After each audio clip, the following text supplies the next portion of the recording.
Hey guys, it's Robin, RsIslandCrafts, and welcome to my craft room. Tomorrow I'm going to be going live at noon Eastern Standard Time, Saturday, the November 7th, 2020, just in case you guys see this a little later on. What we're going to do is I'll show you like the basic idea of how to sew a zipper into a couple different zipper pouches, but you're going to be able to transfer that information, that knowledge to a lot of variety of things. There are several different types of zippers, but what we're going to be using tomorrow is just your basic crafting a nylon zipper. This is a YKK. I buy it from Zip It on Etsy. I'll try to put a whole bunch of information down below for you so you can find their shop, and I'm going to link to the pattern we're going to use and stuff like that. One of them we're going to just willy-nilly make it up similar to this one, and then I thought we'd go ahead and do this one.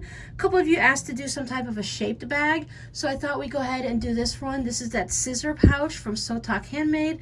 I've shown you guys pouches for these before. I have some in the shop for sale.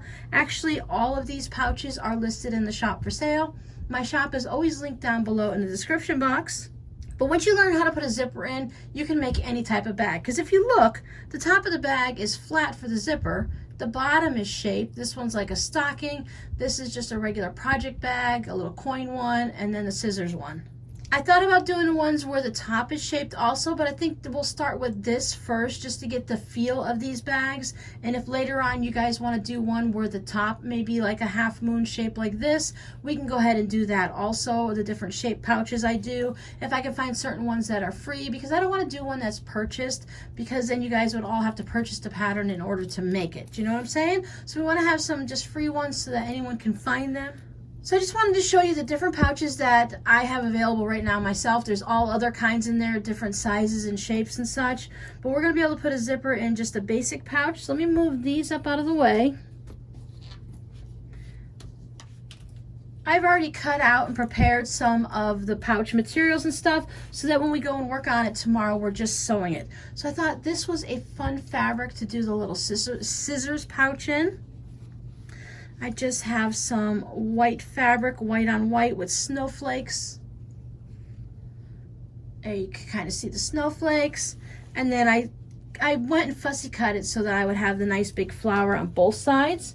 So that's going to be the second pouch we're going to make. And we're going to make these pouches start to finish, and we're going to stick around till most of you have it figured out. Now, we can't stay and go live for hours and hours tomorrow, but if it takes us an hour to figure it out, or if it takes us 2 hours to figure out, we're going to keep going until you guys feel comfortable and you've asked all your questions. The first pouch we're going to do a simple one. It's just your basic everyday pouch, whatever size you want. It's squares and rectangles with the zipper on top and the lining and stuff. We're going to talk about top stitching and how to trim the zipper up. I have videos for all of these things. If you just search on my YouTube channel for zipper or how to put in a zipper pouch or something like that, tons of them will show up. But I thought this would be a fun one to do. I have a whole bunch of pink salvages. We have black and white polka dots on the front. And I thought on the back, I just went and did a little quilt as you go pouch with some pink inside. So that's going to be nice and bright. So the supplies you're going to need is you're going to need a zipper. I highly recommend a nylon one because we can sew through these teeth. We can't sew through the metal. There we go, the metal end right there. And of course we don't want to sew over any of the stuff here, but we can cut this with our scissors. Maybe not your good fabric ones, but you can cut them with your scissors. They do have metal ones, and while putting in the zipper is relatively similar, it's a little bit different because this zipper is 6.5, 7 inches long. Now the thing with that is I have to make my pouch to match the zipper. I can't make a smaller pouch. I could make a larger one, but you would have a smaller opening, so it wouldn't work quite as well. But if you want to use a metal one, you can do that. But our conversations tomorrow is going to be all about the nylon. That's the one that I'm going to be using. But as you can see, my zipper is much longer than my pouch. I have extra on both ends. What I like is at least 2 inches. If I want to make a pouch that's 7 inches wide, I want my zipper to be at least 9 inches. So this pouch is 8 inches, so I would want to have at least a zipper that's 10 inches long. I have a much longer zipper, obviously. This one is a 14-inch zipper, so that is much longer. I'm just going to trim it off, and I like to save these for some art quilts and different fun projects like that. When you go on Zip It, if you buy a 7-inch zipper or if you buy a 12-inch long zipper, it's the same price. So I like to buy the longer zipper because it's more versatile and I can make more pouches with it. Because if I bought just 7-inch zippers and made like this pouch, I couldn't make a 9-inch pouch. I couldn't make anything that calls for a 9-inch zipper, 11-inch zipper. But if I went and bought 14-inch zippers, I can make a 6-inch pouch, or I can go all the way up to a 14-inch pouch. I just prefer to have extra. It's a little more finagling and fiddling if you do that. So it depends on how you're going to look at it. What do you have in your craft room? If you already have your zipper, then you can start with that. You measure your zipper, and then zippers. This extra part here at the end of the stopper doesn't count, so you want to measure your zipper from the stopper to the stopper here, and that is generally the length of the zipper. Give or take a little bit, like this one. This one's an 8-inch zipper, but if I specifically measure it, it's like 7 3/4, 7 7/8. It's not exactly 8 inches. You have a little extra room on the end. We can use part of this if we wanted to, but for me, I'm going to make my pouch so that it's within the zipper part and I don't have to deal with these metal stoppers at the end. So if I have my zipper, then I'll know I can make my pouch. So if I'm starting out with that 8-inch zipper, I'm probably going to go ahead and make a 6-inch pouch. I can push it to 6.5 or 7, but then I'm going to start getting it really tight at the ends and my pouch will be close. See, like for my 8-inch one here, I would have the metal part that would be right in my seam area and stuff like that. So it makes it a little bit difficult. If you have a specific pouch, like you want to make it for your scissors, if you want to make it for your knitting needles or something, or your makeup brushes or something, figure out what size pouch you're going to need, add in the seam allowances. If I had a hairbrush that was 8 inches, I would probably want to make my pouch more like 10. So I'd cut my fabric at like 10.5, just so I have room to where I go when I put it in, because sometimes the zipper will take up a little bit extra on the top, and you want to make sure when you do it that you have enough room to get your brushes and whatnot in. And then go ahead and purchase a zipper that's a couple inches longer, or 4, 5, 6 inches longer, just as long as it's big enough so that it sticks off at the end, at least 1 inch on each side. Extra is always better. Now I like to do mine with batting. I like a nice soft pouch, but you can also use, so I don't have anything for this one. You can use a fusible fleece. You can use some type of an interfacing if you want it to be a firmer pouch so that it kind of stands up on its own. My project bags usually have fusible fleece or batting in them. It gives them that little extra structure so that they can stand up on their own. I love the giant polka dots. Little polka dots are cute and all, but I really love the giant polka dots the best. There's different foam and stuff that you can use if you want to make a tote bag with a zipper on the top, so that it's really structurally not stiff and firm, but it's just a nice firm, well, I guess firm is about it, a nice firm structure so that it stands up on its own and stuff like that. I really like the squishy feel of the batting, which is why I use fusible fleece or a cotton batting for most things. I will have the link down below for Sotak patterns so you can get the scissors cozy.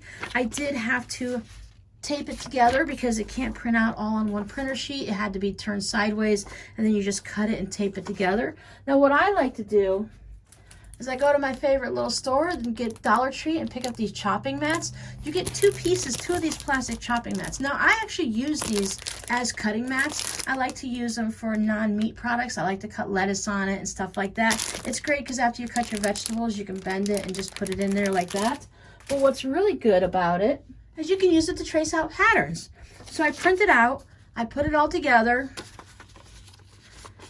and then I just stick my cutting board on top and I trace around it, and then I cut it all out. This one's already cut out because it's easier to cut these out and piece them together than you know, try to do it when it's still a whole sheet of paper.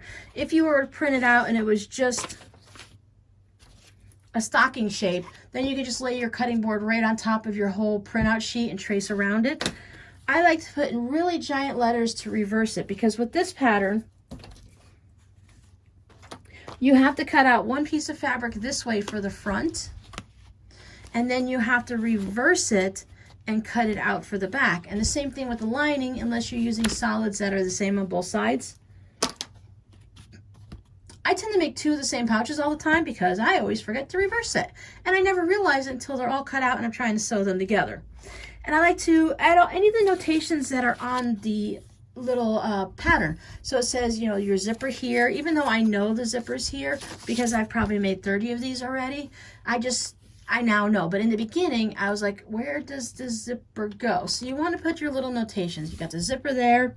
I put the name of the pattern. I always put the designer on it so that 6 months or a year or 5 years, I keep all these in, like, as I'm using them, I keep them on a shelf in my craft room.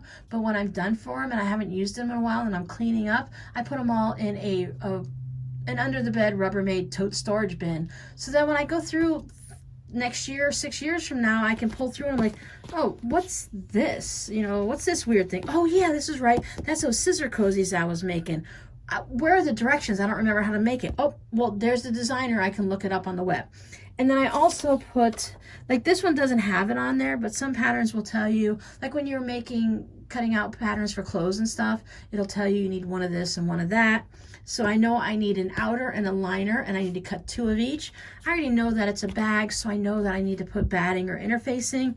If it's something strange, like you need to interface a certain little piece, like if you have any of the pouches, this one has a ribbon, but if I want to put a little piece of fabric out there for a handle, maybe I want to put interfacing on that, even though I used batting for the bag. So I put those little notations on it because while we remember it now, while it's fresh and we've just made 10 of them, you know, who knows, 3 days from now, I know once I'm done with something, whatever is in my head is gone after that. I let it go, and then I bring more information in. So it's like, you know, what, a sieve or something. As you're putting in, more water's coming out. You keep putting water in. And so I keep putting in things in my brain, and I keep forgetting things. So I need to make sure I have a way to just let it go, but I still have a way to go back and find that information. And I love these because this is how I was able to determine my placement of my flower, because it's so easy to see through. Now one side is a little rough and one is smooth, but you can still see through on either side, even with my writing on it and everything. So I was able to angle this on my fabric and make sure I had it just right so I can get those nice big flowers there, because I wouldn't want to put the flower down at the bottom here, because you're going to lose your seam allowance all the way around. You're going to lose, you know, 1/4 inch, 3/8 inch, 1/2 inch. So I don't want to have anything down here that's big and prominent. So if you have any questions, please leave them down below in the comments. If you have some questions that you would like to make sure we touch on tomorrow, and like me, you know, if you go to sleep and you forget things the next day, go ahead and leave your comments down below. I'll try to make a list on, as soon as I see them, I'll get a piece of paper and I'll start making a running list so that as we're going through and we're sewing our projects tomorrow, that I can look at my list and kind of put it in an order, like, you know, cutting out your fabric first. I don't want to take the last one where how to sew the lining and put it at the top of the list. That way we can go down the list and just see the order of where everything goes. And hopefully we can touch on everyone's questions. And if not, you know, when you're here tomorrow, ask questions. And if you can't make it for the live and you're watching the replay, hey, thanks for coming and hanging out with us afterwards. You can put your questions down then too. I will answer them in the comments, but if you're here during the live, I can stop what I'm doing, help you with your situation, and maybe show you at a different angle, because maybe I didn't realize I had my hand here and you guys couldn't see. You call me out on it, you know, and then I can go, oh, okay, well, let me move it and let's try to do it this way so you can see. Or if you just never could wrap your head around how to do whatever, we can go ahead and show that part a couple times over. I have these 2 cut out. I'm going to go ahead and cut out a few extra simple ones too, or some fun ones. And then afterwards, these will all go in the shop when we're done. If you see something you like tomorrow and you'd like to purchase it, as always, just leave it in the comments. You can buy things before they go into the shop. I kind of like it when you do that, because then I don't have to take the time to list them in the shop and get the pictures and all of that. But that's fine also. I have no problem with doing it. I just really love it when I don't have to. There's always that one task with a project or whatever you're working on in work or at home. There's always that one part of it that you just don't like. Like when you're quilting, a lot of people don't like to do the binding, or they don't like to do the quilting and stuff like that, or they only want to quilt. Some people go and buy quilt tops on Amazon, on eBay.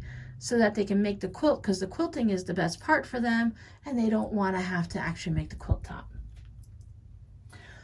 So I hope everyone joins us tomorrow, and if not, I will see you on the replay. You can use solid fabric for your pouch. You can go ahead and make little squares and make a design. If you have a quilt block that you have left over from a project and you want to go ahead and use that, we can make a square. If you have a 6.5-inch square quilt block, you can make a square pouch. Nobody says you can't, right? Pouches come in all different shapes and sizes, just like people.